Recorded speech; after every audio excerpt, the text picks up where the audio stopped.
नमस्कार दोस्तों, मैं हूं आपका दोस्त और होस्ट किशोर कुमार और आप देख रहे हैं मीडिया 4x4। दोस्तों, आज एक ऐसे विषय पर हम चर्चा करेंगे जो विषय हर किसी के दिमाग में हमेशा से खलता रहा है। खलता इसलिए रहा है क्योंकि एक ऐसी योजना जो कि कांग्रेस सरकार में शुरू हुई और आज तक कंटिन्यू वो जारी भी है, लागू भी है, लेकिन दोस्तों उस योजना का फायदा सिर्फ और सिर्फ भ्रष्टाचार करके लोगों को दिया जाता है। जी हाँ दोस्तों, कुछ कुछ आपको इस योजना के बारे में पता भी चल गया होगा।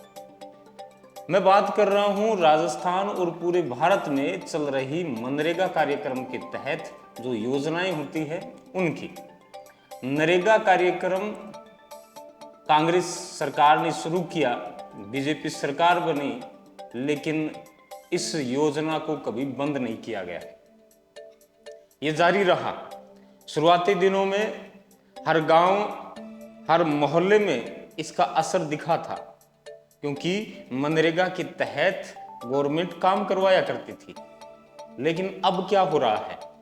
अब सिर्फ और सिर्फ यही हो रहा है कि 100 रुपए नरेगा के तहत काम करने वाले वो कर्मचारी इकट्ठा करें, मेट को दे दें और काम है वो कागजों की कार्रवाई में कंप्लीट दिखा दिया जाता है। एक चीज और है भाई, काम करना नहीं है, जाकर बैठना है, समय के अनुसार अपने अंगूठा और साइन करके वापस घर आना है। इस बीच यदि आप उस 12 दिन के हफ्ते में घर रह जाते हैं या जा नहीं पाते हैं तो आपकी हाजिरी भी काट ली जाती है।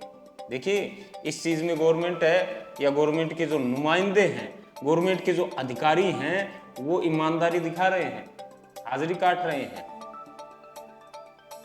देखिए, मेट से लेकर ऊपर बड़े अधिकारियों तक सब इसमें लिप्त हैं। आप सोच रहे होंगे कि बेबुनियाद मैं इल्जाम क्यों लगा रहा हूं। तो दोस्तों, इस चीज के भी मेरे पास सबूत हैं। यदि कोई अधिकारी मांगना चाहे तो विथ प्रूफ मैं इस चीज के सबूत दे सकता हूं। सबूतों की जरूरत ही नहीं है, आप सोशल मीडिया से जुड़े हुए हैं, सोशल मीडिया के हर प्लेटफॉर्म पर आपको दिख जाएंगे ऐसे बहुत से वीडियो जिसमें बहुत से कर्मचारी हैं वो मेट के साथ लड़ते नजर आ जाएंगे और वो राज उगलते नजर आ जाएंगे, जिसकी चर्चा अभी मैं कर रहा हूं। दोस्तों, सिर्फ मेरा यही कहना है, मैं ये नहीं चाहता कि किसी पे कार्रवाई हो, मैं किसी की शिकायत करूं, मुझे कोई मतलब नहीं है, क्योंकि सरकार को ये चीज दिखाई दे रही है। मुझे अकेले को, मुझे ज्यादा वो भंडाफोड़ करने की जरूरत ही नहीं है। मैं सिर्फ और सिर्फ सरकार से यही मांग कर रहा हूं, क्यों न इस नरेगा के कार्यक्रम को सही उपयोग में लिया जाए, पूरी दिहाड़ी दी जाए, क्योंकि काम होगा तो दिहाड़ी भी मिलेगी। देखिए, राजस्थान में चूरू जिले की यदि बात करें तो पिछले कई सालों में पेड़ों की कटाई दिन ब दिन बढ़ती जा रही है। आपने देखा होगा, हर रोज 10 से 12 पिकअप लकड़ियों की भर के हरियाणा बाईपास सप्लाई कर दी जाती है और प्रशासन है वो आंख मूंद कर बैठा रहता है। इसको भी मैं भंडाफोड़ नहीं करूंगा, मैं कोई कार्रवाई नहीं करवा रहा। मैं सिर्फ यही कह रहा हूं कि जिन पेड़ों को काटा गया है उन पेड़ों की जगह यदि मनरेगा कार्यक्रम के तहत यदि पेड़ पौधे लगाए जाए तो चूरू है वो हरा भरा हो सकता है। जो बारिश की कमी चल रही है, जो तापमान दिन ब दिन बढ़ रहा है, इसकी भाई इस चीज में कमी देखी जा सकती है। मात्र 5 साल में पूरे चूरू जिले में जंगल ही जंगल होंगे यदि मनरेगा कार्यक्रम के तहत ये सिस्टम बिठा दिया जाए, क्योंकि हर तहसील में नर्सरी है, नर्सरी के तहत लाखों पेड़ पौधे तैयार किए जाते हैं। उन पेड़ पौधों को कहां लगाया जाता है? सिर्फ कागजों में ही लगाया जा रहा है। भाई कुछ एक जगहों में जैसे तारानगर है, तारानगर में नर्सरी के कार्यक्रम के तहत हमने देखा है, क्योंकि जंगल जो बीड़ है वो तैयार किए गए हैं, मैंने आंखों से देखे हैं। लगभग 1-1 डेढ़ लाख पौधे सक्सेसफुल भी हुए हैं। इसके ऊपर भी मैं वीडियो बनाऊंगा। लेकिन चूरू जिला बहुत बड़ा है। यदि एक काम आपको सही लग रहा है, मेरी आवाज जो उठाने का जो तरीका है, क्योंकि मैं किसी पे कार्रवाई करवाने का इच्छुक नहीं हूं, क्योंकि नरेगा भ्रष्ट है, हर सिस्टम भ्रष्ट है, नीचे से ऊपर तक पूरा सिस्टम लिप्त है इस चीज में। बस यही ख्वाहिश है, यही उम्मीद कर रहा हूं कि भाई आमजन के साथ साथ मनरेगा के तहत यदि पेड़ पौधों का कार्यक्रम चलाया जाए तो पूरा चूरू जिला हरा भरा हो सकता है।